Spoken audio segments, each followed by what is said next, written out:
Close your eyes, dear listener.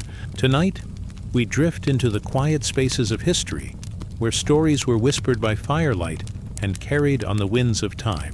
Ancient cults devoted to divine women once shaped the way hearts understood love, birth, death, and the mysteries of the soul. Their voices may be distant now, but their presence lingers in the earth, in the stars, in the soft rhythms of our breath. These are not tales of power or fear, but of tenderness, protection, and the eternal embrace of the sacred feminine. Let us wander together into this gentle night, where the myths of goddesses and priestesses rise like candle flames, soothing the soul and guiding us into peaceful sleep. If these stories bring you calm, you may softly subscribe for more journeys like this. And if you wish, share in the comments where you are listening from tonight, so we may feel like one circle beneath the same sky. The night is gentle. A hush falls across the dreaming world. You lie still, wrapped in quiet, while far away the echoes of ancient footsteps return. Long before temples were carved, before cities rose, before the names of gods were written in stone, there was a softer memory. The earth itself was the mother. She was the soil that held the seed, the womb that carried life, the endless sky that gave light.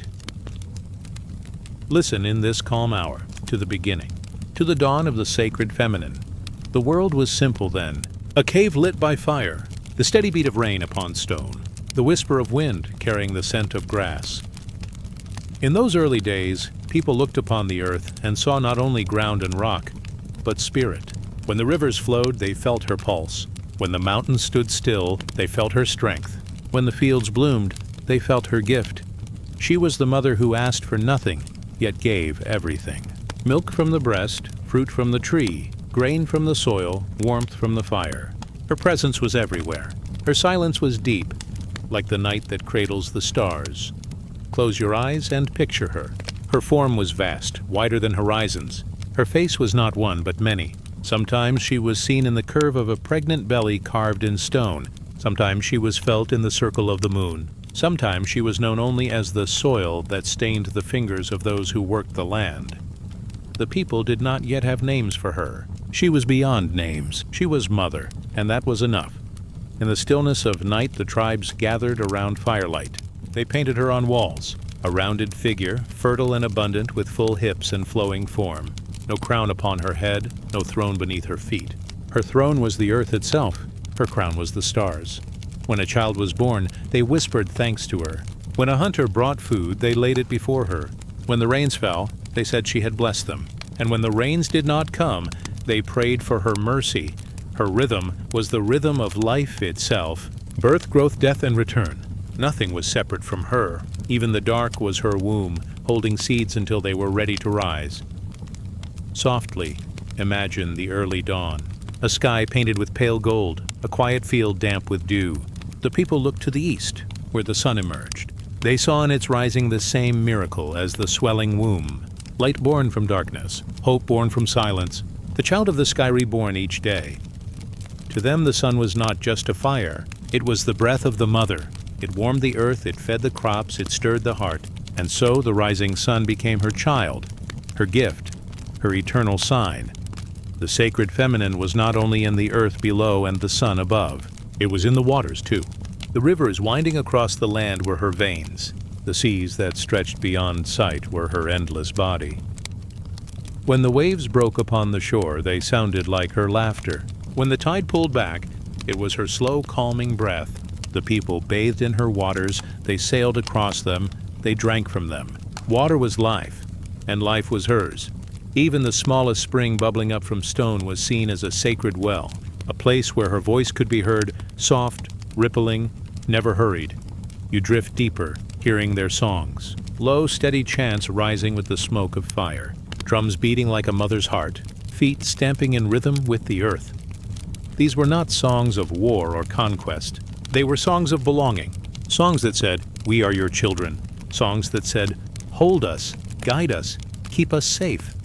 And in their singing, the people felt her close, as if the stars leaned nearer, as if the soil beneath them breathed. Her symbols grew from the simplest things, the circle of the moon, the curve of the womb, the spiral of shells, The grain that grew tall only to be cut, ground, and reborn as bread, all spoke of her, all whispered her presence. Nothing was wasted, even in death, they said. She held her children close, returning them to the soil, so they might rise again as new life. And so, the grave was not an ending, but a return to her embrace. The body resting in the earth, the spirit carried like a seed into mystery. The dawn of the sacred feminine was gentle. It was not written in laws. It was not carved in battles. It was carried in lullabies sung to children, in offerings laid upon the ground, in the soft touch of hands planting seeds. Her worship was not separate from life. It was life itself. Every breath was her breath. Every tear was her river. Every laugh was her sunlight. She was not distant, not unreachable. She was within every moment, woven into every heartbeat. Imagine lying beneath a wide sky, stars scattered like jewels, the fire fading to embers. The tribe huddles close, listening to the elder's soft voice. The elder speaks of the Great Mother, of how she carried all in her arms, of how no one was forgotten, of how her love was endless. Children drifted to sleep with her name on their lips. Mothers rocked infants with her rhythm in their hearts. Fathers offered their hunts as gifts to her soil. All lived in her circle. All returned to her circle. Now in your quiet bed, you too drift within that circle. The memory of the sacred feminine surrounds you. Her voice is still here, gentle as rain on leaves, calm as wind moving through tall grass. You are her child, as all are. You are held as all are. Her presence is not gone. It lingers in the breath you take, in the warmth of your body, in the softness of night. Rest, then, in her embrace. Feel the earth beneath you, steady and kind. Feel the air around you, cool and tender. Feel the stars above you, watching like her endless eyes. The dawn of the sacred feminine is not far away. It is here, within you. The cycle continues. The mother remains, now the night deepens. The fire grows quiet. The stars turn slowly overhead. Let us drift onward, into dreams, carried softly by her eternal arms. Let the soil cradle you. Let the night keep you. Now rest as the stars return. The night is still. Candles flicker low, their light soft upon the walls of an ancient temple. The air carries a hush, as if the world itself leans in to listen. Stone steps lead downward into shadow, into mystery, into silence. This is the story of Inanna, the radiant goddess of love, of beauty, of desire, and also of war. She shone bright among the Sumerians, her presence fierce yet tender, her spirit aflame in both passion and battle. But even the brightest star must one day move into the dark. Even a goddess must descend. Close your eyes and imagine her. A crown upon her head, glittering like the morning star, a robe flowing, stitched with the colors of dawn, bracelets shining upon her arms and jewels upon her chest. She was radiant, adorned with all her powers, and yet the story tells us Inanna chose to travel to the underworld. Not forced, not pulled, but willing. She wished to visit her sister Ereshkigal, queen of the silent land below. She wished to step into the mystery of shadow. The path was long. 7 gates guarded the realm of the dead, 7 thresholds, each demanding a surrender. At the first gate, the keeper stopped her. "Remove your crown," he said, and so Inanna bowed her head. The crown, symbol of her shining power, was taken. She entered the gate with less than she had before. At the second gate, her earrings were taken. At the third, her necklace. At the fourth, the breastplate upon her chest. At the fifth, her ring. At the sixth, the bracelets from her wrists. At the 7th and final gate, even her robe was lifted from her body. Piece by piece she was stripped of her glory. Piece by piece she entered the silence bare, without defense, without pride. In the deep stillness of the underworld, Inanna stood before her sister. Ereshkigal, queen of shadows, ruler of the dead, sat upon her throne. Her face was solemn, her eyes heavy with grief. Where Inanna had been radiant, Ereshkigal was heavy with sorrow. The 2 sisters gazed at one another. Light and shadow, beauty and grief, fullness and emptiness. The story says Inanna was judged. The judges of the underworld fixed their gaze upon her. They pronounced her fate. Her body was turned into lifeless clay, hung upon a hook in the still darkness. The goddess of life and love lay silent, still unmoving. And yet, the tale does not end there. For even in silence, life waits. Even in stillness, renewal stirs. Inanna's faithful servant carried word back to the world above. prayers were spoken, lamentations sung, the gods gathered, deciding how to restore her. Small creatures, humble messengers, entered the underworld to plead. They did not come with weapons. They did not come with demands. They came with compassion. They listened to Ereshkigal's cries. They bowed to her grief. They echoed her pain back to her, soft as an echo in a cavern. And in being heard, the queen's sorrow softened. She allowed them to carry Inanna back to life. Slowly, breath returned. Slowly, the clay form regained warmth. The goddess rose, reborn, yet changed. She passed once more through the 7 gates, and as she climbed upward, each piece of her regalia was returned. Her robe, her jewels, her crown. But though she looked as she had before, something within her had shifted, for she had touched silence.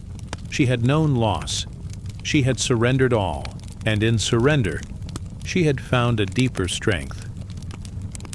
The story of Inanna's descent is old, older than many we know. It is a whisper from Sumer, carried in clay tablets, carved in signs upon broken stone. Yet its breath is timeless, for it speaks, not only of a goddess, but of the path every soul must know. To live is to shine, to carry crowns and robes and rings, but to descend is also part of the journey. We all meet the gates. We all let go one by one until we stand with nothing but our spirit. Inanna shows that descent is not defeat. It is the opening of the soul. It is the courage of surrender. It is the passage through loss into rebirth. Imagine as you drift in this quiet the 7 gates before you, not of stone, not of iron, but of soft shadow. At each, something heavy is set down. At each, something false is left behind. At each, the spirit grows lighter, closer to its core. By the final gate, nothing remains but the bare self, pure, simple, unadorned. And in that stillness, in that silence, something eternal is touched. The descent of Inanna is not a tale of endings. It is a rhythm, a cycle, like the moon waning into darkness only to return full and bright, like the seed falling into the soil, unseen, only to rise as a green shoot, like the breath that leaves, only to return again. Life, loss, and life again. This is the rhythm she teaches. This is the song she sings. So now rest in this story. Let the 7 gates pass gently through your mind. Lay down the crown. Lay down the jewels. Lay down the robe, until all that remains is your quiet heart, beating softly in the dark. In the silence, you are safe. In the stillness, you are whole. The Mother of Stars watches. The Queen of Shadows holds. And Inanna rises again, carrying the memory of surrender. The temple candles fade. The stone steps soften into dream. The story drifts back into silence. Now the night deepens. Now the stars draw near. Let us drift onward into rest, carried by the rhythm of descent and return. Let us sleep as the eternal cycle turns once more. Now rest as the stars return. Night settles gently over the desert. The sand cools beneath a canopy of stars, and the moon rises, pale and steady, casting silver light upon the temples of ancient Egypt.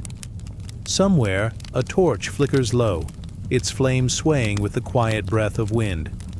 The Nile flows in silence, a dark ribbon carrying memory, carrying life. In this stillness, let the story begin.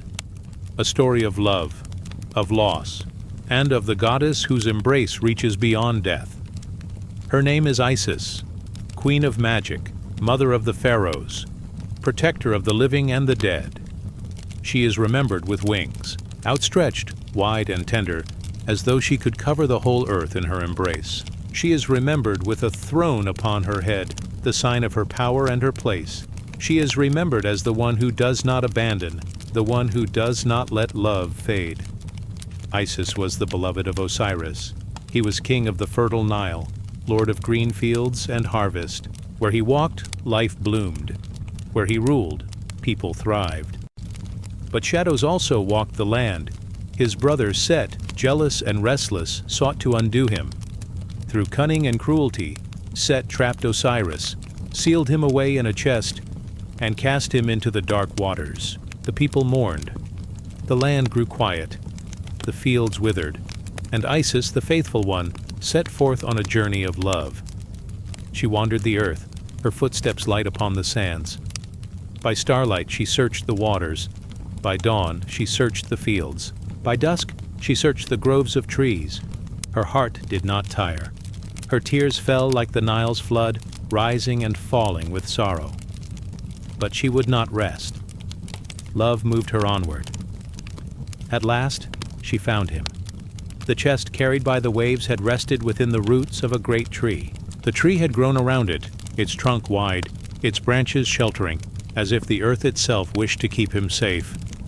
Isis brought the body of Osiris home. But Set, enraged, struck again. He tore the body into many parts, scattering them across the land. Broken pieces, hidden in shadow, left apart like fragments of the moon. And so, Isis began once more. She wandered, she searched, she gathered. From city to city, from field to desert, she found the pieces of her beloved. Each fragment she cradled, each piece she wrapped in linen, weeping as she touched what was lost. Her love stitched together what cruelty had broken. Piece by piece, Osiris was restored. Not whole as before, but whole in spirit, healed through her devotion. The story says Isis used her magic, sacred words whispered under the stars, breath drawn from her own lungs, wings spread wide to shelter him, and in her embrace, life stirred once more. For a moment Osiris returned. For a moment, their love breathed again. From this union, Horus was conceived, the falcon child, the avenger, the one who would carry the crown. And though Osiris could not remain among the living, he was not lost. He descended into the underworld, where he became its ruler, king of those beyond the veil. The people of Egypt remembered. They told the story in temples and tombs.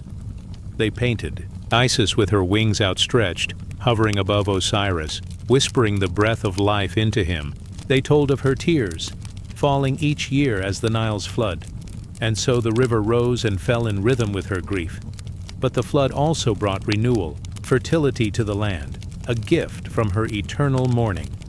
Isis became not only a goddess of love, but of hope, not only of magic, but of healing, not only of loss, but of the truth that love reaches beyond death. Close your eyes and drift into the image. The desert at night, the wide river flowing dark and calm, a temple filled with silence, and within, the soft beating of wings. Isis hovers near. Her feathers brush the air. Her voice is a whisper, low and steady, speaking of memory, speaking of devotion, speaking of a bond that no darkness can sever. The story of Isis and Osiris is not only a tale of gods, it is the story of all who love, all who grieve, all who hold on to the thread of memory. It teaches that nothing is truly broken, that even when scattered, pieces can be gathered, that even in death, love remains, that even in silence, there is a voice of comfort. Imagine the wings of Isis around you now. Soft feathers, wide and protective. A mother's arms, a lover's embrace, a healer's touch. They fold around you, carrying you safely into the night. Her whisper is not hurried. Her breath is not sharp. She speaks like the river, flowing, steady, endless. She reminds you that love does not fade, that what is broken can be mended, that what is lost can still be found in memory. So rest now. Let the Nile flow through your dreams. Let the silver moon drift across your closed eyes. Let the wings of Isis cover you in stillness. The eternal embrace is here. The eternal embrace holds you. The night is soft, the story complete, the heart at peace. Let us drift onward as the stars shimmer like fragments of Osiris restored. let us drift onward, as the wings of Isis carry us into sleep. Now rest, as the stars return. Night settles like a soft blanket across the ancient hills of Greece. The stars glimmer above, each one steady and patient, like old guardians watching from their silver thrones. In the distance, the sound of a slow wind brushes against olive branches, carrying with it the scent of earth and stone. You are safe here, lying in the cradle of a timeless story, a tale of love, of loss, of the turning of the seasons. It is the story of Demeter, the mother of the fields. Her presence was felt in every grain of wheat, in every sprout of barley, in every wildflower that rose from the soil. Where she walked, green followed. Where she touched, fruit swelled heavy on the vine. She was the gentle keeper of plenty, the one who made sure humanity never went hungry. Yet even the goddess of abundance knew sorrow, for even the mother of life must one day feel the ache of parting. Persephone, her daughter, was the joy of her heart. She was like spring itself, soft, playful, blooming with laughter. When she danced, meadows awakened. When she sang, rivers sparkled as if the water carried her voice into the heart of the earth. Demeter watched her child with eyes full of tenderness, knowing that as long as Persephone's smile shone, the world too would never fade into despair. But one day, the stillness of the underworld reached up through the soil. The ground trembled, the flowers bent low, and from the dark chasm rose a chariot of shadow. Hades, the unseen one, had come. He took Persephone into his realm, beneath the earth where no sunlight reached. Her laughter was silenced. Her presence was stolen away. The world above grew quiet. The birds no longer sang. Leaves curled and fell. The grass grew pale, as if sharing in the grief of Demeter. Demeter searched. Through mountains and valleys, along rivers and deep forests, she wandered with a torch in her hand. The flame burned steady, though her heart was heavy. She asked the stars, she asked the winds, she asked the silent stones if they had seen her child. But the heavens gave no answer. The nights stretched long and the days turned hollow. For when a mother's heart aches, even the turning of time feels burdened. At last, the truth was revealed. Persephone was in the realm of Hades, bound by fate and shadow. Demeter's grief deepened. She withdrew her blessings from the world. Fields became barren. The earth refused to give. Winter was born from her sorrow, not the cold of mere weather, but the stillness of mourning, when the heart cannot yet breathe again. Yet even in sorrow, there is a quiet strength. Demeter's love was too vast, too eternal to let despair remain forever. She went to the thrones of the divine. She pleaded, not as a goddess of harvest, but as a mother who longed for her child. And in the stillness of that plea, the other gods listened. A bargain was made. Persephone would return, but not forever, for she had tasted the fruit of the underworld, the seeds of the pomegranate, ruby red and binding. Because of this, she belonged both to the earth above and to the world below. So it was agreed. For part of the year, Persephone would rise to the sunlight. When she walked upon the earth, blossoms opened, and Demeter's joy returned. This was spring. This was summer, the time of growth and warmth. And then, as the cycle turned, Persephone would return to the depths. Demeter would wait, her heart quiet with longing. The world would grow still and bare, wrapped in the sleep of winter. This was not an end, but a rhythm. Loss and return, silence and song, death and rebirth. The people of Greece told this story to explain the turning of the seasons, yet within it lies something deeper. It is not only the earth that follows this rhythm, but the human heart as well. Each life holds its winters, moments of grief when the soul feels barren, when joy seems far away. But just as surely as spring follows frost, renewal comes. Love returns in different forms. Light pierces the shadow once more. Demeter teaches that grief is not a final silence. It is a pause, a resting, a waiting for the green to rise again. Her sorrow shaped the earth, but so too did her hope. For even when the fields lay empty, her love for Persephone never ended. And in that endless love, the promise of spring was born. Imagine now Demeter standing at the edge of a quiet field. The air is cool, touched by frost. The soil is still, but deep beneath it seeds sleep.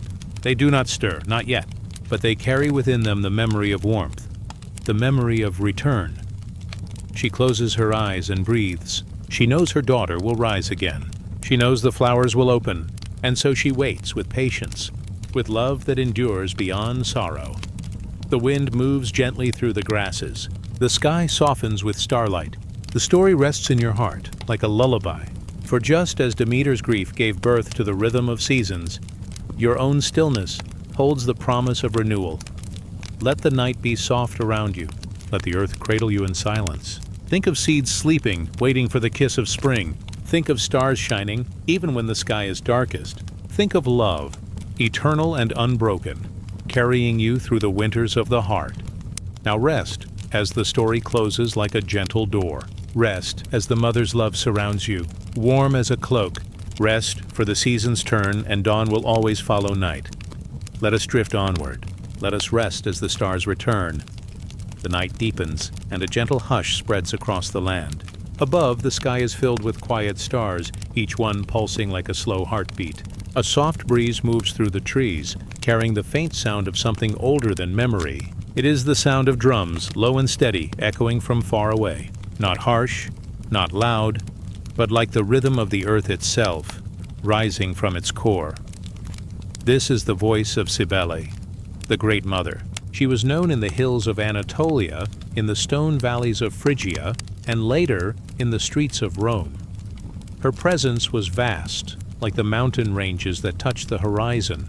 Her temples stood strong, yet her truest temple was the wild earth itself, cliffs, forests, and rivers that never stopped flowing. She was the one who gave birth to all life, yet she remained untamed, never fully bound by cities or walls. The people called her Magna Mater, the Great Mother. They saw her in the lions that guarded the mountains, their eyes fierce yet protective. They heard her in the beating of the drum, a sound that mirrored both the heart and the womb. They felt her in the trembling of the earth when storms broke open the sky. To them, she was not only a goddess, but the very pulse of nature itself. In her honor, temples rose high. Columns of stone touched the heavens, altars flickered with firelight, carrying prayers upward with the smoke. Yet even as the priests bowed before carved statues, it was said her truest presence was not in marble or bronze, but in the living heartbeat of the soil beneath their feet. Her followers came with deep devotion. Some came in silence, their heads bowed, offering grain, honey, or flowers. Others came with music, filling the air with the cry of flutes and the thunder of drums. They spun in circles, their bodies carried away by rhythm, their voices calling out to the Great Mother. This was not worship of quiet stillness, but worship of wild surrender. It was said that in those moments, the boundary between mortal and divine faded, and the Mother herself moved through them, alive in every song. The lion was her companion, her symbol of strength. Artists carved her throne upon a chariot pulled by lions, fierce yet obedient at her side. It showed the balance of power and love, a mother who could soothe and a mother who could command. In this image, the people saw both the gentleness of nurture and the fierceness of protection. Stories whispered of her sorrow too, for the Great Mother, though vast, was not untouched by grief. She loved the youth Attis, a figure of beauty and promise. But fate turned cruel, and his life was lost. Her tears watered the earth, her cries echoed in the mountains. Yet from that grief came renewal. From her mourning came the evergreen, the pine that never fades. So even in loss, Cybele gave a gift of endurance, a reminder that love, though wounded, can remain eternal. In Rome, her presence grew mighty. The people welcomed her as protector, bringing her sacred stone from Phrygia to their city. They placed it in a grand temple, and the drums of her worship shook the streets. In times of war, they turned to her, believing that the Mother of all would shield their city as she shielded her children. She was both tender and unyielding, a force that could bless harvests and defend armies alike. But always, beyond the rituals and processions, her truest gift was more subtle. She reminded humanity that beneath the layers of stone, beneath the rise and fall of kingdoms, there was the everlasting earth, the soil, the mountains, the heartbeat of nature that could not be silenced. Imagine now standing before one of her temples. The marble steps are cool beneath bare feet. Torches flicker, casting soft shadows on tall columns. From within comes the slow pulse of the drum, steady, eternal. It is not a sound to startle you, but to calm you. It speaks like a heartbeat heard in the womb, reminding you that you are safe, carried, held. The air is thick with incense, sweet and earthy. The smoke curls upward, like whispers rising to the stars. Around you, voices chant, not in words you know, but in tones that soothe, that carry you into a gentler state. You close your eyes, and the rhythm surrounds you. You are floating, as if the temple itself were rocking you into sleep. The Great Mother was not a goddess of distance. She was near always, in the rustling of leaves, in the rumble of distant thunder, in the warmth of the soil beneath your hand. Her presence was not to be found only in carved altars, but in every breath of nature, every beat of life. To listen for her was to listen to the steady rhythm of existence. Every inhale, every exhale, a prayer. Every heartbeat, a drum. Every season, a hymn. And so her worshippers surrendered to her not with fear, but with abandon. For they knew that in her embrace, even sorrow was softened, even longing was held, even death was not the end, but part of the rhythm of life. The story of Cybele is the story of the earth itself, wild yet nurturing, gentle yet strong, grieving yet eternal. Through her, people learned that love could be fierce and soft at the same time. Through her, they remembered that they were children of the soil, carried always in the arms of the mother. As the night deepens, let the image of her temple rest in your mind. The torches fade to embers. The drums grow slower, softer, until they match the rhythm of your own heart. The voices fall silent, leaving only the sound of wind through stone. The Great Mother watches still, her presence quiet yet unbroken. Now breathe as the earth breathes. Let the wild rhythms settle into stillness. Feel the steady ground beneath you, the oldest cradle of all. Know that like the children of Cybele, you too are held always. Her love is not a flame that burns out, but a mountain that endures, unshaken, unmoved. Rest now, as the drums fade into silence. Rest as the mother's arms encircle you. Rest as the stars return, steady and eternal above. Let us drift onward. Let us rest in the quiet embrace of the Great Mother. The night is deep now. The stars above shimmer faintly, like watchful eyes peeking through a soft veil of cloud. The air is still, yet carries the faintest whisper of distant winds moving across unseen valleys. At the edge of vision, a silver glow flickers. The light of a torch burning quietly in the dark. You drift toward it, slow as a feather, guided by its glow. The torch belongs to Hecate, the goddess who waits at the crossroads. She is cloaked in mystery, yet her presence is calm, never frightening. Her face is hidden in shadow, but her torches shine with steady warmth. They light the places where paths divide, where choices meet, where souls linger between one way and another. Hecate is the guardian of thresholds, the silent keeper of passage between worlds. She is not the storm, but the stillness at its edge, not the fear, but the gentle hand that leads you through it. In ancient times, when the moon rose and the earth grew quiet, her followers left offerings at the crossroads. Small bowls of honey, cakes, or sweet wine, placed where three paths met beneath the open sky. They believed the gifts softened the shadows, opening the way for travelers both living and departed. Hecate's torches would guide the restless, her dogs would watch the paths, and her voice, unheard but felt, would remind them that no soul walks alone.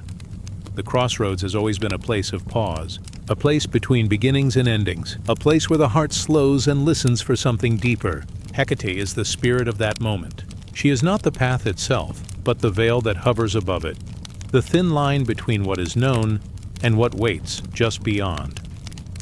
Imagine standing with her now, beneath a pale moon. The ground beneath you is soft with dust and scattered leaves. The air is touched with the faint smell of earth after rain. Three paths open ahead, one leading into a forest, one toward rolling hills, one vanishing into shadow. You do not need to choose. The goddess does not press. She only holds her torches higher, casting a calm light over all ways at once. Her presence is steady, like the flame itself. She is not a voice of command, but a whisper of assurance. Her gift is not answers, but guidance, the quiet comfort of knowing that no matter which way the feet may turn, the spirit will be held, watched, and carried through. Hecate was known as the goddess of thresholds, of doorways and crossroads, of birth and of death. She belonged to no single place, but to the spaces in between. She moved freely between the world of gods, the world of mortals, and the quiet realm of the departed. Always with her torches, she walked the unseen roads, guarding those who drifted into places they did not yet understand. For the living, she was the flame of intuition, the sense of direction in the dark. For the lost, She was the lantern-bearer, reminding them that even shadows have a guide. For the grieving, she was the soft wind that whispered that no departure is final, that the soul moves gently onward. The dogs were sacred to her, companions who howled at the moon and guarded the edges of night. They stood at her side, loyal and watchful, their eyes bright in the glow of her torches. In their call, people heard the voice of the unseen world. Not a cry of fear, but a reminder that the veil is thin, and that movement flows always between what is seen and what is hidden. Her symbols were many. The key that opens hidden doors, the torch that lights darkened paths, the dagger that cuts the veil between realms. Each was gentle in her keeping. The key did not force, but unlocked with patience. The torch did not blind, but soothed with light. The blade did not wound, but separated confusion from clarity, shadow from flame. Hecate's veil is the night itself, soft, endless, filled with stars. It covers the earth in mystery, yet holds no malice. When one looks too closely, the darkness seems heavy. But when the gaze softens, the stars appear, like lanterns sewn into the sky. So too with her presence. She does not erase the unknown. She makes it gentle, bearable, even beautiful. Those who prayed to her did so not in fear, but in hope of guidance. Travelers asked for safe passage at night. Mothers prayed to her for protection during birth, when new life crossed its first threshold. Mourners turned to her in grief, asking her to guide their loved ones safely through the shadows. She was there for each passage, silent, constant, compassionate. The torches flicker gently now. Their light touches the ground, painting soft golden circles on the dust. Shadows dance along the edges of the paths, yet none feel threatening. All is calm. All is balanced. The goddess waits without hurry, as if time itself moves slower in her presence. You stand at the crossroads with her, yet there is no pressure to move. Sometimes the path is not about walking, but about pausing. Sometimes the greatest journey is in stillness, when the veil lifts just enough to show the heart that it is safe. And so you rest here, cradled by the sound of silence, warmed by her steady flame. No footsteps, no decisions, only the torchlight and the quiet breath of night. Her story is not one of conquest or grand battles. It is one of quiet guardianship. She asks for no crown, no throne. Her power is in her presence, to stand at the edge of mystery, unafraid, to walk into the unknown, holding a light, to guide the lost, not with force, but with calm assurance. Through her, people learned that darkness was not to be feared. It was a passage, not an end. A veil, not a wall. And behind that veil, the torches of Hecate would always glow. Now the night deepens further. The stars gather closer, brighter, as if to watch over this quiet place. The crossroads fades into stillness. The torches burn slower, their flame steady as a heartbeat. The dogs rest at her feet, silent, eyes half closed. Even the air seems to pause, waiting only for rest. You too may rest now. There is no need to walk onward yet. The paths will wait. The choices will remain. The goddess is here, keeping the watch, carrying the light, guarding the threshold. Let the veil of Hecate wrap gently around you, soft as a blanket, quiet as a sigh. Let the torchlight remain within your heart, steady and warm. Know that wherever the night carries you, you are not alone. The crossroads is safe. The way forward is protected. The unknown is softened by her flame. Now drift as the stars return to their places. Drift as the torches grow dim in the distance. Drift as the night enfolds you in peace. Let us drift onward and rest as the veil of Hecate closes with the quietest touch of love. The night is gentle. The sea is calm. Waves move slowly, rising and falling with a rhythm like breath. The horizon is painted in silver and pale blue, touched by the glow of a soft moon. Above, the stars watch with quiet patience. The water glimmers as if countless tiny lanterns were floating on its surface. You drift closer, carried by the sound of the waves. Each ripple, each sigh of the tide carries you toward a story. It is the story of Aphrodite, the goddess of love and beauty, born from the foam of the sea. In the stillness, the ocean begins to glow. The foam gathers in gentle swirls, bright as pearls. From its center, a figure rises.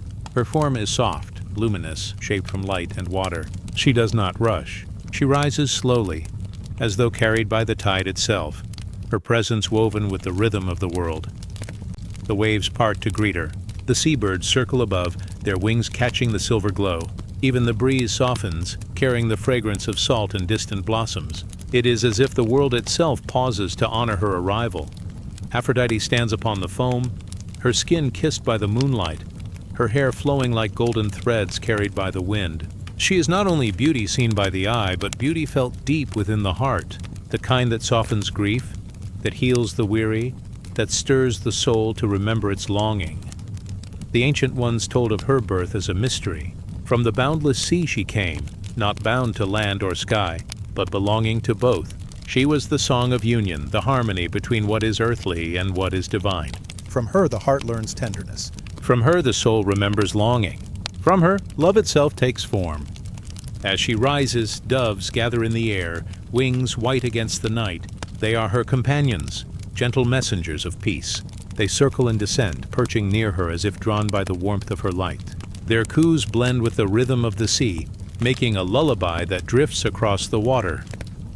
She steps gently onto a shell, vast and curved like a cradle, lifted by the waves. It carries her toward the shore, slow and steady, as though time has softened. The sea foam follows, wrapping her in a veil of shimmering white. No crown rests upon her head, for she needs none. Her crown is the moon, her robe the sea, her throne the endless horizon. The sand glitters as the shell touches the shore.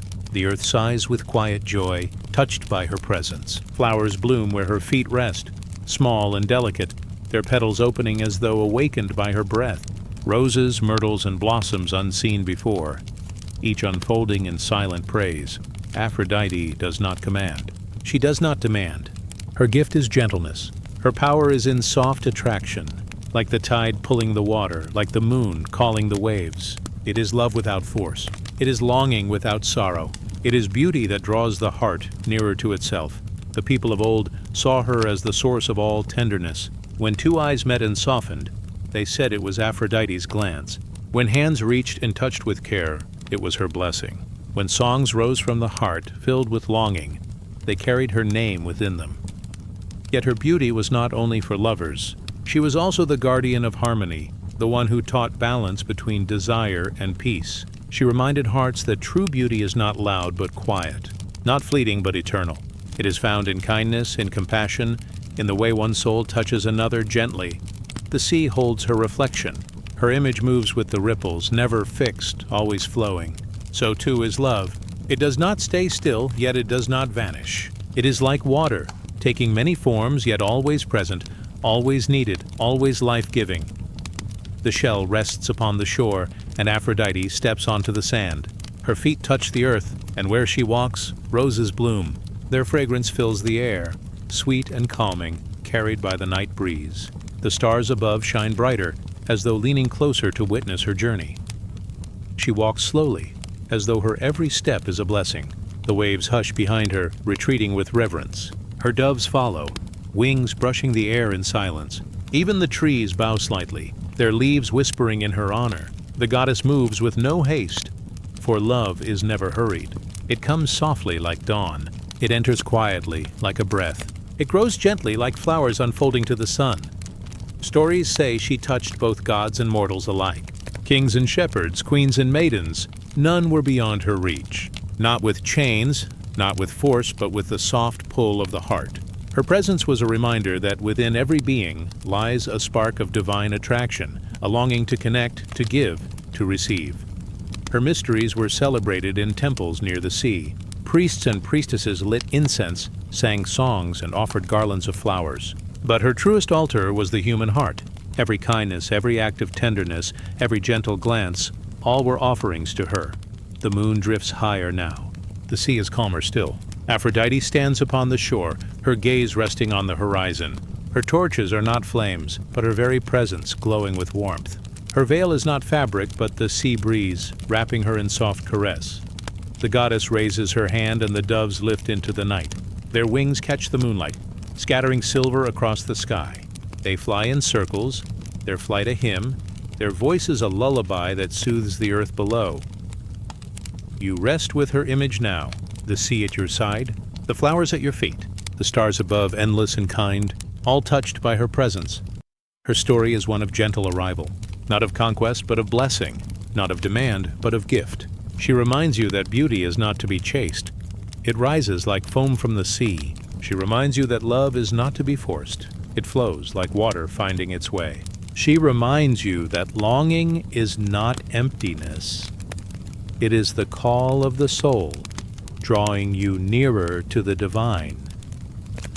The world softens around her. The waves quiet to whispers. The sand glows pale beneath the moon. The flowers sway gently in the night breeze. All is calm. All is tender. Now let the sea cradle you as it cradled her. Let the foam carry you softly. Let the stars above bless your rest. The goddess has risen, and her presence lingers still. There is no need to move, no need to search. The beauty is already here. The love is already within. The tide of rest carries you, gentle and sure. Drift with the waves. Drift with the doves. Drift with the blossoms that open in the night. Now rest as the sea grows quiet. Rest as the stars return to silence. Rest beneath the blessing of Aphrodite, who rises always from the sea of dreams. The night opens wide and quiet. The stars stretch across the dark sky, shining with a soft, silvery calm. Beneath them, the sea rests in gentle rhythm. Its waves rise and fall like the breath of the earth itself. The moonlight touches the water, scattering silver paths that seem to lead into eternity. You are drifting close to the shoreline. The sand is cool beneath your feet, fine as flour. The air carries the scent of salt, touched with the sweetness of unseen blossoms. In the stillness you hear the whispers of an ancient name carried by the tide. The name is Asherah. She is the great mother beside the seas, the nourishing one, the protector of life. Long ago, in the lands where desert met ocean, the people spoke of her. They called her Lady of the Sea. They raised tall wooden poles, carved and smoothed, as symbols of her presence. Wherever water touched the earth, her spirit was believed to dwell. For she was the mother who sustained, the one who gave drink to the dry land and breath to weary souls. In the soft murmur of the waves, her story flows. She was the queen of heaven, the one who stood beside the great god El. She bore many children, divine beings of light and strength, yet her power was not in battles or storms. Her power was in care. In her the people saw nourishment. In her they found protection. The sea, they believed, was her cradle and her cloak. The waves were her voice, soothing yet strong. When the tide came in, it was her hand reaching to the shore. When the tide fell back, it was her breath, gentle and steady. To sit beside the water was to sit at her feet. To drink from the springs was to drink from her hand. In the silence of night, you can almost see her shape upon the horizon. She is tall as the sky, her hair flowing like long rivers of midnight. Her robe is the sea, moving with waves of blue and silver. Her arms are open, always reaching, always embracing. She carries the calm of eternity, the patience of the earth, the healing of flowing waters. The people of old built their homes close to springs and rivers, believing her spirit lingered there. Mothers prayed to her for milk to feed their children. Farmers called her name when the rains were slow to come. Travelers on the sea whispered prayers to her, asking for safe passage across the waves. Everywhere water touched, her presence was felt. The waters of Asherah were more than survival. They were healing. They carried peace into weary bones. They softened sorrow. They reminded the heart that life is not harsh but flowing. Like a stream that winds gently through the hills, her presence turned struggle into rest, thirst into refreshment. Close your eyes and hear her sea. The waves rise, steady and slow. The foam shines under the moon, white as feathers. It spreads across the shore in soft embrace, kissing the sand and drawing back again. Every wave is like her hand upon the earth, a hand that never ceases to comfort. She is the mother not of one, but of all. She is the mother who gives freely, asking nothing in return. She is the mother who waits, patient as time itself. In her waters, you are never alone. In her waters, you are always carried. Her symbols were carved into wood, set upright in sacred groves. They called these Asherah poles, tall and straight, reaching like trees toward the heavens. Around them, worshippers would gather in the evening. They lit lamps and sang songs. They poured offerings of oil and wine. They prayed for fertility, for safety, for the gentle hand of the mother to rest upon their lives. But her truest temple was always the sea. The endless waters, never ending, never failing, were her greatest shrine. There, under the open sky, her presence was most felt. There, the soul could breathe deeply, knowing it was embraced by her endless care. Imagine now that you walk along her shoreline. The waves touch your feet, cool and refreshing. The stars above shimmer in 1,000 lights, their reflections dancing across the surface of the water. The sound of the tide is steady, like the heartbeat of the earth. It guides you deeper into rest, each wave a breath, each breath a prayer. You pause and you see her. She rises from the water, not with thunder, but with quiet majesty. Her hair glimmers like rivers under moonlight. Her eyes are soft, filled with endless compassion. Her arms are open, wide enough to hold the sky, wide enough to hold you. She is not far away. She is here in every drop of water, in every quiet wave, in every breath of wind. Her presence flows through all things, nourishing, healing, protecting.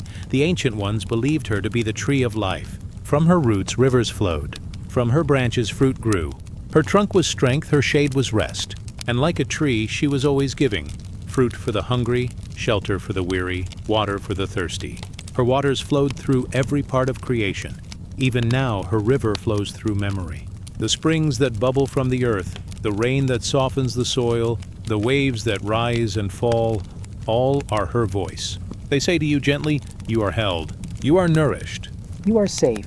In the deep of night, the sea is calm. No storm breaks the horizon. No wind disturbs the surface. Only the steady breathing of the tide remains. It is as though Ashera herself has wrapped the world in a veil of peace. Her children were many, her blessings countless. She taught the people to honor the flow of life, to trust in the waters that sustain them. And even as centuries passed, and new names rose in the temples, her essence lingered still. For wherever the sea touches the shore, her presence whispers on the tide. The moon drifts higher. The waves hush even further. The stars above seem to draw closer, as if listening to her song. It is a song of gentleness. It is a song of life. It is a song of rest. Let your heart rest in her waters now. Let your breath match the tide. Inhale with the rise. Exhale with the fall. Carried always, healed always, protected always.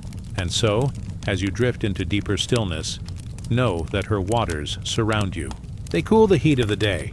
They soften the worries of the mind. They carry you into rest as gently as a mother carrying a child. The sea belongs to her. The springs belong to her. The river belongs to her. And so too does this moment of calm. Now drift onward, as the waters of Ashera cradle you.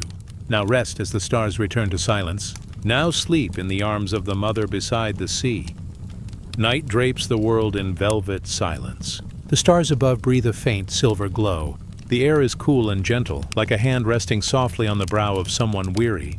It is in this dreamlike stillness that a story begins to unfold. A story of love, of grief, and of a strength that glimmers even through sorrow.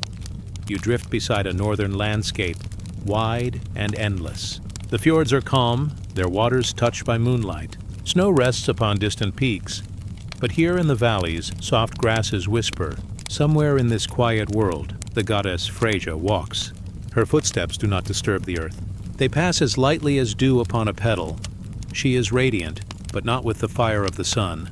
Her glow is softer, like dawn before the day awakens, like a candle in a still chamber, like warmth found in the heart after a long night.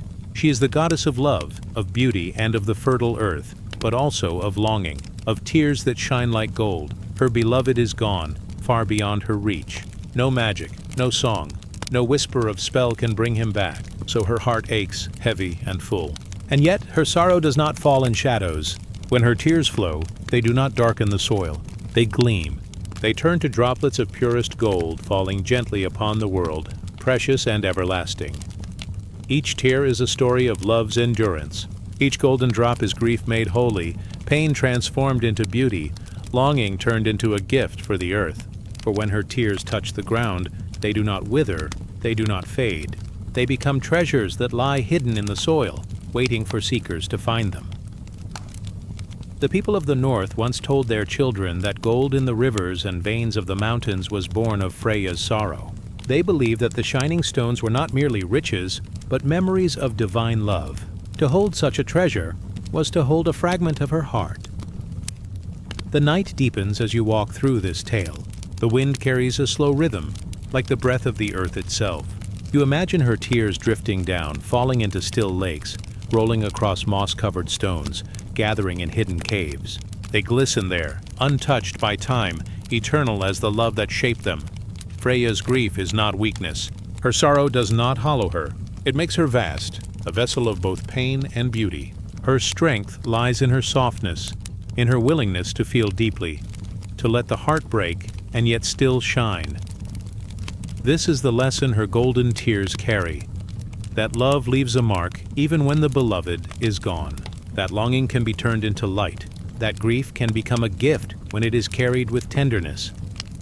As the tale flows onward, you find yourself standing at the edge of a quiet forest. The trees rise like guardians, their branches woven with starlight. Somewhere among them, a golden tear has fallen. It glows faintly beneath the roots, a secret ember in the dark. Imagine reaching for it. Your hand brushes the soil. The earth is cool, the treasure warm. It hums gently, not with sound but with presence. It tells you that love never vanishes. It changes shape. It flows like rivers. It shines like gold. It lingers like moonlight on water. You rest beside this forest, listening to the quiet hum of Freya's sorrow turned into beauty. There is no rush, no need to move.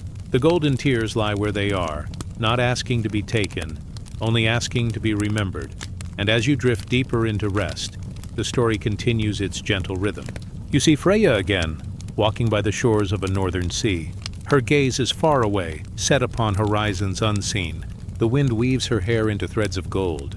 Her eyes shimmer with longing, but her tears fall softly, one by one, each drop a blessing, each drop a promise that love does not die. It lingers in every breath of the earth. It waits in the shimmer of rivers. It hides in the glow of golden treasures. And it rests, too, in the heart of the one who listens. Now the night gathers itself closer. The waves quiet. The wind grows slow. The trees bend as if bowing to the tale. And you drift further into stillness, carried on a stream of golden light, safe in the memory of Freya's gift. Let your own heart rest gently now. If there are tears within you, they too are not weakness. They too may fall as offerings, leaving traces of love behind. For in every sorrow there is also a seed of beauty, and in every night there is always a star. So close your eyes more fully. Breathe softer. Let the weight of the day dissolve. Freya's golden tears shimmer around you, not heavy, not sharp, only soft, only gentle, a lullaby of love remembered. The night stretches long, but you need not travel further. The story holds you here like a cradle of quiet waves, and as you sink into rest, the last glow of her golden tears shines like a candle in your dreams. Now rest as the stars return. Let us drift onward. The night is quiet. A soft hush moves across the hills. The stars shine gently, scattered like drops of silver. Somewhere a torch flickers low, its flame steady but calm. The air smells of laurel and earth, ancient and still. Here begins the story of Delphi, and the women who carried voices not their own, yet filled with the breath of gods. You drift closer to the sacred slopes of Mount Parnassus. The mountain rises tall and pale beneath the sky, its cliffs glowing faintly under moonlight. At its foot lies a sanctuary, the Temple of Apollo, built in stone and shadow, lit by the eternal flame. Even in silence, it hums with life. In this holy place, there were priestesses known as the Pythia. They were keepers of mystery, chosen women who gave their voices to the divine. The people came from far and wide. Kings, wanderers, lovers, and soldiers all stood before them waiting for words that drifted from beyond the human realm. The Pythia sat upon a tripod, a seat above the earth's sacred breath. Beneath the temple, the ground was alive with vapors, rising in slow curls, gentle as incense smoke. She breathed them in, and her body swayed like a reed in the wind. Her eyes softened, her voice deepened, and through her came Apollo's message. To those who listened, her words were more than sound. They were visions. They were songs. They were rivers flowing from a source unseen. Some heard guidance. Some heard warnings. Others heard riddles woven in language both clear and veiled. But all knew they had touched the edge of the divine. The temple itself was a world of stillness. Laurel leaves burned in bowls of bronze. The smoke rose slowly, carrying prayers to the heavens. A spring flowed nearby, its waters cool, its surface smooth as polished glass. Every pilgrim drank from it, washing away doubt, clearing the mind so the words of the oracle could enter like light through an open door. The Pythia was more than a woman. She was a bridge. Her body rested on earth, but her spirit reached the heights of the unseen. When she spoke, it was said that God himself moved through her lungs. Each sound was like wind through hollow reeds, shaping music from breath alone, and yet, when the moment ended, she was again herself. A daughter, a mother, a woman who walked softly through the sanctuary halls. Her life was woven of ordinary threads, yet for moments she had been the very voice of the sun god. This was the mystery, that the divine chose fragile vessels and made them shine like stars. As you rest in this vision, you can almost hear her chant. It is not loud. It does not startle. It flows like water down stone, echoing softly in chambers of marble. Her voice seems endless, yet tender, rising and falling like the breath of the earth. The pilgrims, standing in silence, receive her words with bowed heads. Some tremble, some weep, others close their eyes, letting the riddles settle deep inside, knowing that meaning would unfold in its own time, like a seed waiting for rain. Outside, the olive trees whisper in the breeze. Their silver leaves shimmer in the moonlight. The night is wide, but within the temple, the moment feels eternal. Time itself bends and softens as Apollo's voice is carried through human lips. This story of the Pythia is more than memory. It is a reminder of how silence can open to mystery, how the breath itself can be a pathway, how the fragile human form can cradle a message vast and eternal. The priestesses of Delphi lived in cycles of quiet waiting and sudden vision. They listened more than they spoke. They breathed deeply of the sacred vapors. They trusted that the words would come, and they always did. Not always clear, not always gentle, but always carrying a spark of something beyond. Now, as you drift further into calm, imagine sitting before her. The air is still. The torchlight glows. The laurel smoke curls upward in silver threads. She closes her eyes. She breathes. Her lips part, and words fall like soft rain. You do not need to understand them. They move not into the mind, but into the heart. This is the gift of the oracle, to remind the seeker that truth is not always a straight line. Sometimes it arrives like mist. Sometimes it waits in shadow. Sometimes it hides in the folds of a dream. And yet, it always carries light. The temple fades slowly now, like a candle at the edge of dawn. The mountain rests. The stars breathe their steady glow. The voice of the Pythia grows softer, like wind retreating into the valley. You are left in silence, but it is a full silence, warm and luminous, as though every stone, every leaf, every star still remembers the words once spoken here. Rest with that silence. Let it hold you. Let it be the cradle of your sleep. The priestesses of Delphi have spoken their mystery. Their voices linger like golden threads in the air. And now, you may drift gently onward, carried on their song. Now rest, as the stars return. Let us drift onward. Night drapes softly over the earth. The stars breathe their slow glow, like quiet embers scattered in the heavens. The winds are calm, moving only in whispers, like the sigh of a sleeping world. And within this stillness, a story awakens. A story of power, not loud, but gentle, not harsh, but flowing. It is the story of Shakti, the living force within all things. You drift now into a vast temple, its walls carved with ancient forms, its floors cool beneath the touch of bare feet. Oil lamps flicker, casting warm halos of light upon stone pillars. The scent of sandalwood lingers in the air, blending with faint notes of jasmine. Outside, a river moves slowly, its surface shining under moonlight, its waters endless and calm. Here, in this sacred place, one feels the breath of Shakti, the energy that stirs the cosmos. She is not bound to one face or form. She is seen as mother, as maiden, as queen. She is the rising flame, the flowing river, the fertile earth, the endless sky. Every shape, every sound, every pulse of life is woven by her unseen hand. In the old stories, she is said to be the source. Even the gods look to her, for without her movement, they would be still. Where there is birth, she is present. Where there is growth, she is near. Where there is love, longing, or song, her spirit shimmers quietly. Imagine now a soft flame. It flickers not fiercely but tenderly. This flame is Shakti. It burns in the heart of every being. It warms the spirit, it guides the path. Sometimes it feels strong, like fire in full bloom. Other times it is only a spark, hidden beneath layers of ash. But always it remains. The ancients told of her many forms. As Durga, she rode the lion, fierce and protective, guarding the balance of the world. As Lakshmi, she flowed like golden rivers, bringing abundance, bringing peace. As Saraswati, she was the white swan, the song of wisdom, the clarity of mind. And as Kali, she was the deep night, the dissolving of all illusions, the dark womb from which new life begins. Each form is different, yet each is Shakti. Like waves upon the sea, they rise and fall, but all belong to the same ocean. Now imagine yourself standing at the river's edge. The waters are wide and silver beneath the stars. You step closer. The river whispers as it moves, soft and endless. This is her river. This is her current. When you place your hand in the water, you feel not only coolness, but a pulse, a rhythm. It is the same rhythm that moves in your chest, the same rhythm that turns the stars. The people who honored Shakti would sit in silence, breathing slowly, their eyes closed. They listened not to the noise of the world, but to the quiet hum within. For there, in the stillness, her presence was clear, not in shouts, not in storms, but in the gentle unfolding of breath.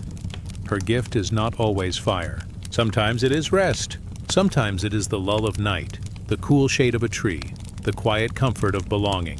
Her strength is not only in battles won, but in the tender hands that soothe, in the eyes that hold compassion, in the silence that allows healing to bloom.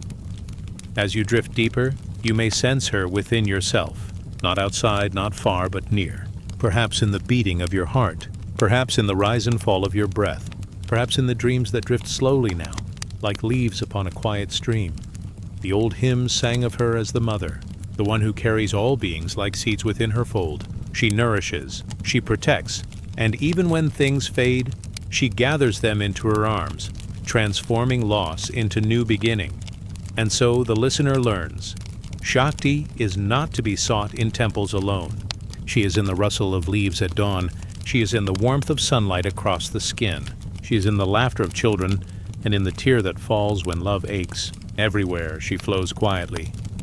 In the hush of night, when all grows still, you can feel her even more. The silence is not empty, it is full.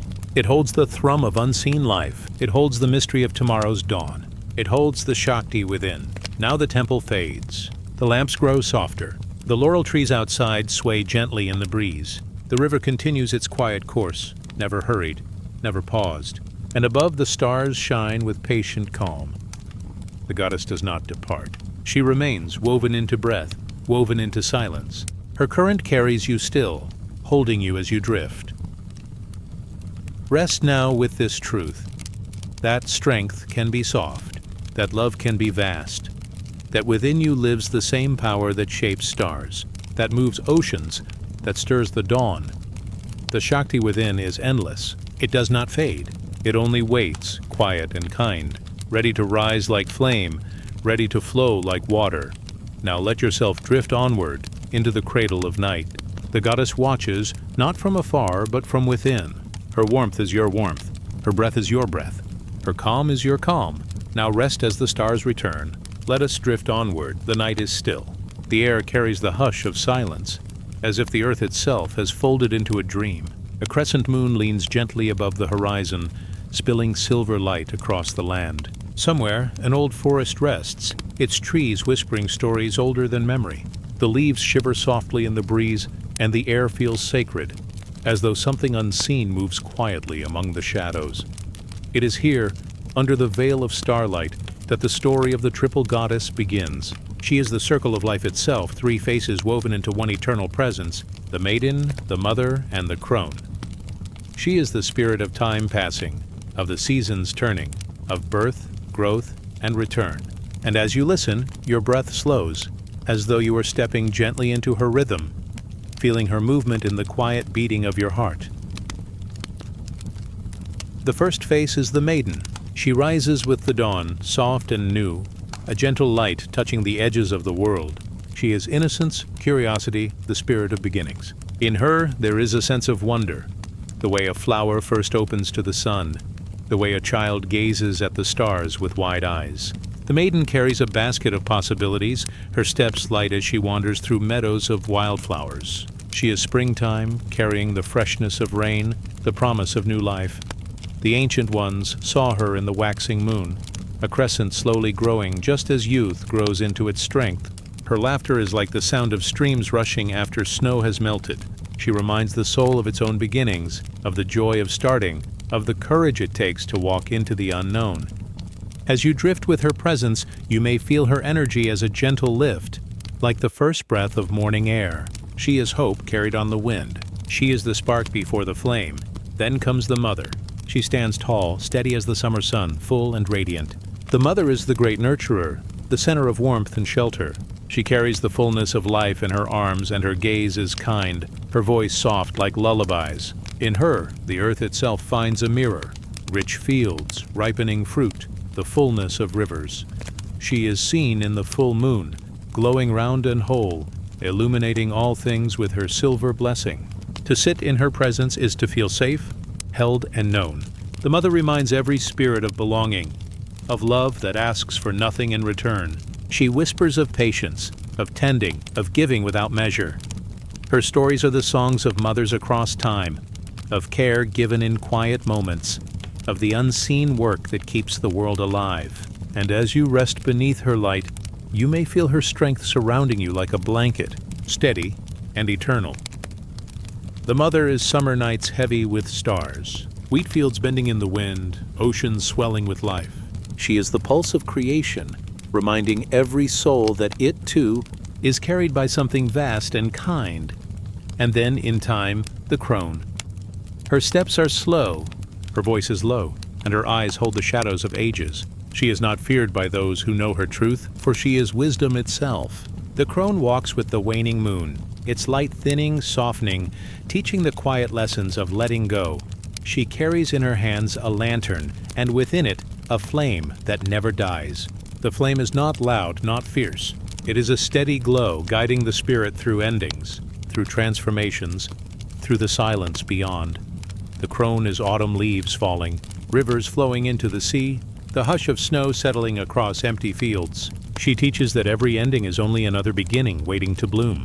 Her presence is not heavy but gentle, like the last light of evening, a reminder that all things return to rest.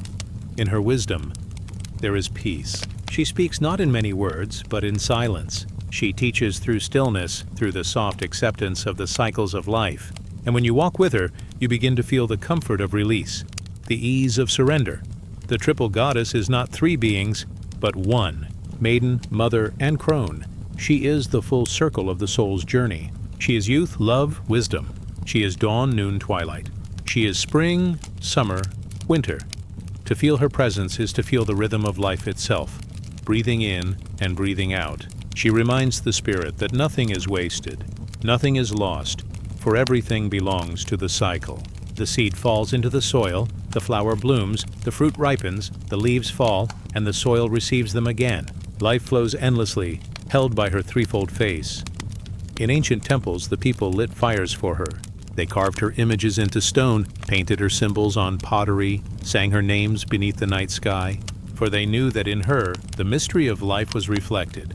The people saw her in the turning of the moon, in the harvest seasons, in the birth of children, in the wisdom of the elders. To sit with her presence was to remember that all things are sacred, the beginning, the middle, the end. None greater, none lesser, each stage a blessing, each stage a teacher. As you rest here, listening, imagine yourself beneath her light, the maiden's laughter like a river beside you, the mother's warmth like the sun on your skin, the crone's wisdom like a lantern glowing in the dark. Each presence wraps around you, gentle as a breeze, steady as the tide. You are safe in their circle. You are carried in their rhythm. You are part of their eternal dance. Let your breath fall slowly now. Inhale, as though gathering the joy of beginnings. Exhale, as though sharing the fullness of love. Rest again, as though leaning into the cradle of wisdom. The triple goddess moves with you, through you, around you. She is the rhythm of your sleep, the calm of your heart. The forest grows quiet. The stars lean closer. The moon slips into its place among the branches. The circle of the goddess closes, soft and whole. Now drift onward, with her three faces beside you. Rest in her care. As the maiden guards your dreams, the mother holds your soul, and the crone guides you through the night. All is gentle. All is safe. Now rest as the stars return. The desert at night is a place of quiet wonder. The wind drifts softly across the dunes, shaping the sands into endless curves of silver beneath the moon. Stars scatter across the heavens like grains of shining dust, each one steady, each one ancient. In this vast stillness, the earth feels both empty and full, as though every grain of sand carries a secret memory. It is here, under the velvet sky of Arabia, that the spirit of Al-Lat once bloomed. She was called the Lady of Protection, the presence who watched over travelers, families, and the fragile gift of life in lands where survival was never promised. Though the desert seemed barren, her essence was like a rose unfolding in dry sand, unexpected, beautiful, a sign of care hidden within hardship.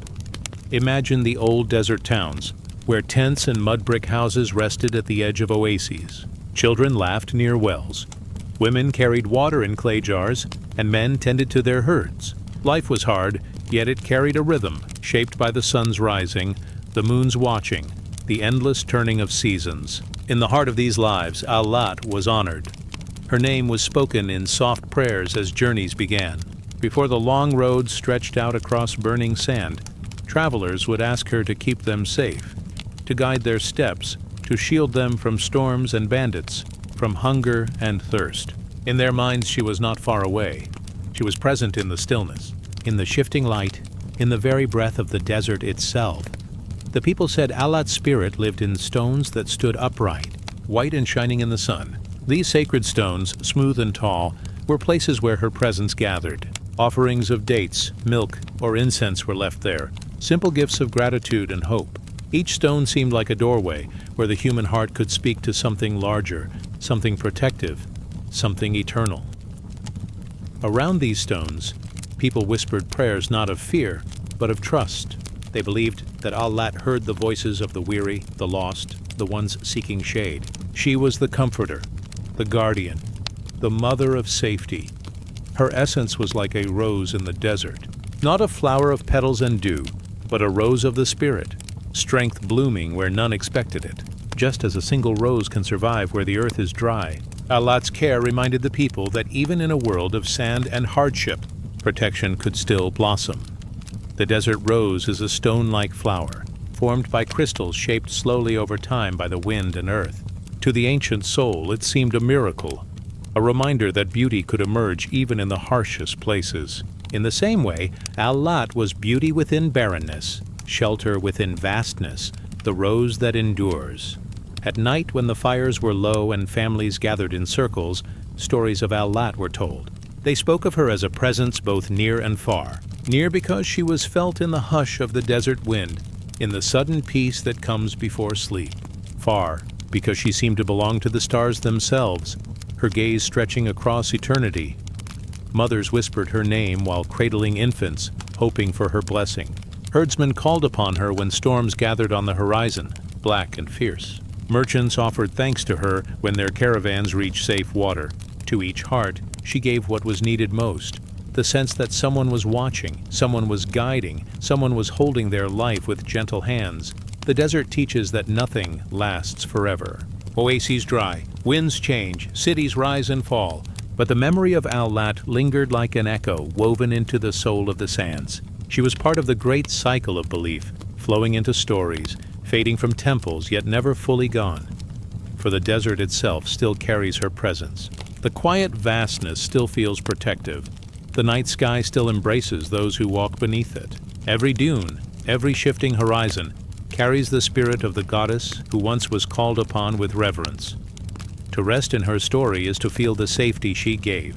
Imagine yourself now, lying upon soft sand, the stars spread above you in endless silence. Around you, the desert is wide, yet you are not alone. The wind brushes gently across your face, cool and kind. In the distance, a white stone gleams faintly in the moonlight, and you know her presence rests there. You breathe slowly, feeling your body safe, held, sheltered. The worries of the day fall away like sand slipping through open hands. What remains is only quiet, only peace, only the gentle presence of the goddess who once guarded every traveler, every child, every wandering soul. The rose of Al-Lat is not a rose of petals but of stillness. It does not wilt with the sun nor fade with the night. It is steady, like the stars, like the dunes, like the memory of care that never leaves. In your heart you may feel it blooming too, a gentle reminder that even in the dry places of life, there is still something beautiful, something protective, something alive. And as you drift deeper into rest, the story of Aulat surrounds you. The wind carries her name. The moon reflects her care. The desert rose blooms softly within your dreams. Now the night grows deeper. The stars shimmer more faintly, as though they too are falling into sleep. The dunes sigh in the breeze, and the sacred stone stands silent, a guardian in the dark. Aulat's presence lingers like the fragrance of a flower long after it has bloomed. Gentle, protective, eternal. Let us drift onward, carried by her sheltering hands. Now rest as the desert quiets and the stars return. The night is quiet, filled with the soft hush of stillness. The stars glow gently like lamps hung high in the heavens. A pale moon drifts slowly across the sky, steady and calm, watching the sleeping earth. Beneath its silver gaze, the world feels safe, as though wrapped in a soft cloak of mercy. It is in this gentle stillness that the figure of Mary, the Queen of Heaven, appears in the story of the soul. She is remembered not only as a mother of a child, but as a mother of comfort, a mother of compassion, a mother who listens when hearts tremble and who soothes when lives grow weary. Her presence is like a candle flame in darkness, quiet, steady, unafraid of the night. Imagine an old chapel, its stones cool and worn by centuries. The air smells faintly of wax and roses. Flickering candles shine before painted images of Mary. Her head bowed, her hands open, her eyes full of tender light. People kneel, whispering words not only of prayer but of longing, of sorrow, of gratitude. To those who approach her, Mary is more than distant holiness. She is close like a mother's breath near a child's ear. She is near like the hush of wings in the air of the sanctuary. She is felt as one who listens, one who holds, one who understands. In ancient times, before her name was known, people dreamed of great mothers who watched over the world. In temples and under open skies, they honored goddesses of fertility, of mercy, of healing waters. Mary's story echoes with these ancient memories. She, too, became the mother beside the well, the comforter at the crossroad, the presence who does not turn away from sorrow but stays with it, blessing it with love. She was called Queen of Heaven, not with a crown of gold, but with a crown of stars. In art and vision, she stands clothed in blue, her robe the color of calm skies, her head encircled with a halo of gentle light. The heavens bow around her, not with thunder but with quiet, as though the universe itself bends to her tenderness. Mary's presence is always gentle. Wherever she is remembered, she appears with open hands. In some visions, her hands pour streams of light as though mercy flows directly through her, unending, generous, pure. In others, she places her mantle, wide and blue, over those who seek shelter, a covering of care that keeps the soul safe from harm. Her tenderness became a symbol stronger than fear. Her mercy became a light brighter than despair. And so, through centuries, her name has been whispered by sailors at sea, soldiers on battlefields, children in sickness, and mothers in grief. Always her image was near, like a rose in the desert, like a star that does not fade, like a lullaby that carries the heart to rest. The story of her motherhood is more than a single child. It is a motherhood of all, the motherhood that embraces the world itself. She does not ask why you have come or whether you are worthy. She opens her arms as mothers do, simply, naturally, as though there was never a question at all. This is why she is remembered as queen, not of power but of mercy, not of swords but of listening, not of laws but of love, a queen whose throne is not high above, but close to the earth, close to the brokenhearted, close to the quiet prayer that trembles in the night. In the quiet of night, her presence can be imagined. You drift as though lying upon soft grass beneath a wide sky. Above you the stars glow like jewels scattered across velvet, and among them one star shines more softly, more tenderly than the rest. This star is Mary's light, the Queen of Heaven, watching, guiding, comforting. Her voice is not heard as sound, but as peace within the chest. Her touch is not felt as hand, but as calm upon the mind. Her love is not distant, but near, as close as the rhythm of your own breath. Throughout the centuries, many stories were told of her appearing in visions. sometimes to children, sometimes to the poor, sometimes to those who carried unbearable sorrow. She came not with grand words, but with gentleness, asking for prayer, offering reassurance, leaving behind a fragrance of roses, a light that lingered in the memory. Always she came where there was need. Always she came where hearts were breaking. Always she came not with judgment, but with comfort. Like the moon upon dark waters, she reflected the greater light, yet softened it so the world could bear it. She became a bridge, a tender link between the fragile human heart and the vastness of heaven. Mary's title as Queen of Heaven does not place her apart from the world. It places her at its center, as a mother is the center of a home. Her queenship is not a rule of command, but of nurture. Her power is not in decree, but in compassion. Her glory is not in distance, but in nearness. To imagine her is to imagine a garden within the soul. Roses bloom there, even in winter. A fountain flows, clear and cool. Birds sing softly among the branches. This inner garden is tended by her presence, keeping the spirit alive, no matter how weary the world may seem outside. And so, for countless souls, she became the prayer of comfort. When sailors feared storms, they whispered, "Hail, star of the sea." When children were afraid, they murmured, "Mother, keep me." When the dying faced their last breath, they spoke her name, trusting her to guide them into peace. She was the mother in every silence, the queen in every mercy, the rose in every barren place. Now, as you listen, her presence draws near to you as well. Feel her as a quiet warmth around your shoulders, like a shawl placed gently by caring hands. Sense her as a star above you, steady and tender, shining softly as you rest. Hear her as a lullaby within your heart, words not needed, only peace flowing through you. You are safe beneath her gaze. You are held within her care. You are blessed by her endless tenderness. The night deepens. Candles burn low in the chapel of the mind. The stars grow faint one by one, and still her presence remains, steady, patient, waiting. Like a mother by the bedside of a child drifting into dreams. Let her story cradle you now. Let her mercy be the blanket of your soul.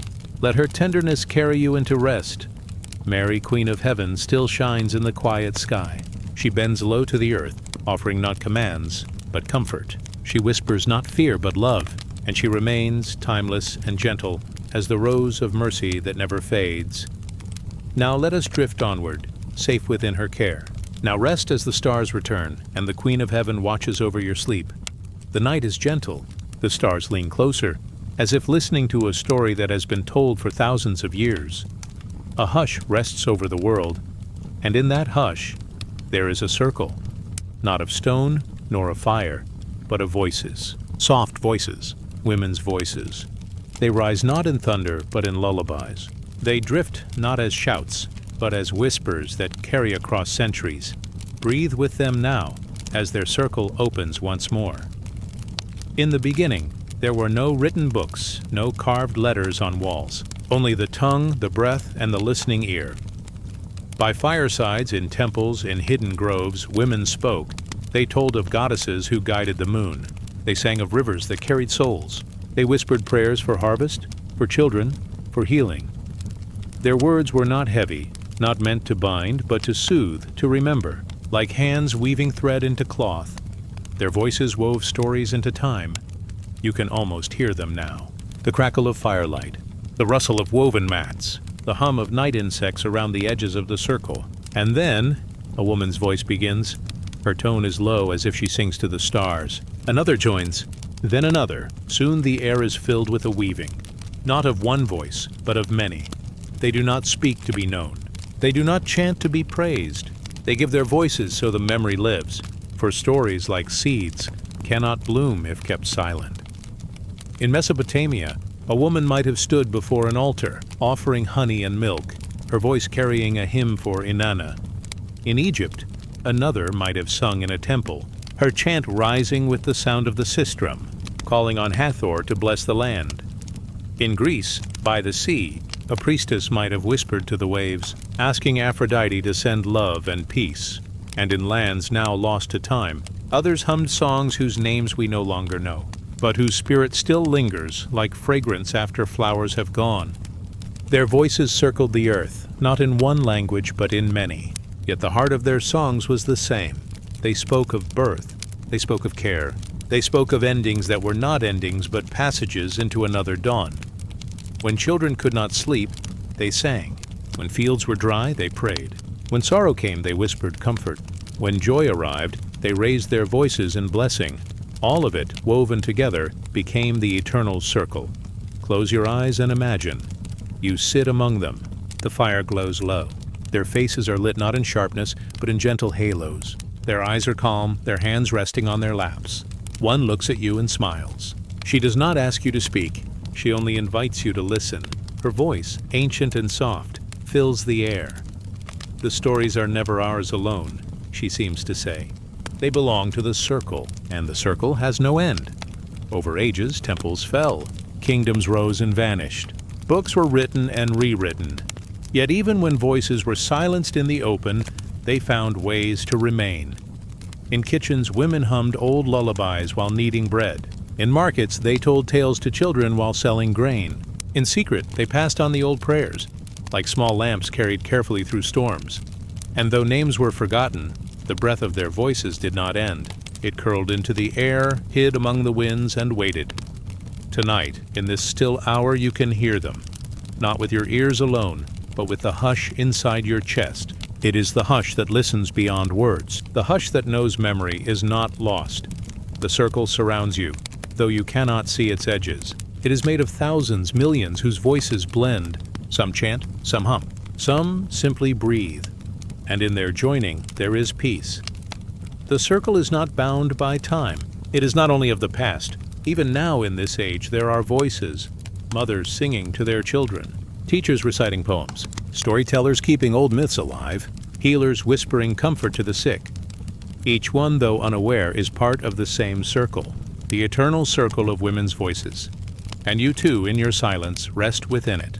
For silence is not absence. It is also a voice, a listening voice. The circle needs both sound and stillness.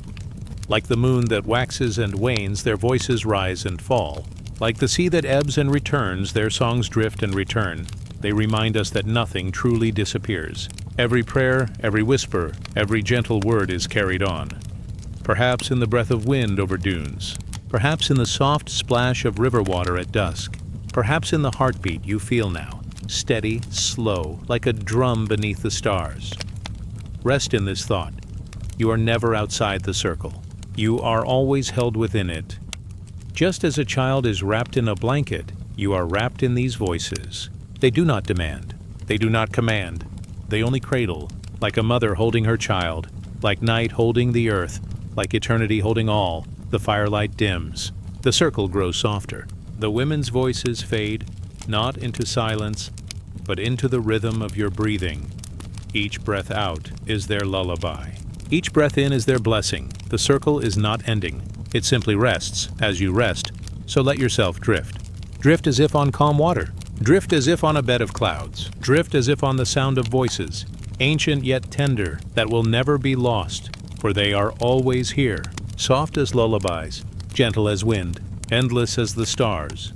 Now rest, as the eternal circle of women's voices holds you in its embrace, and let the night carry you onward.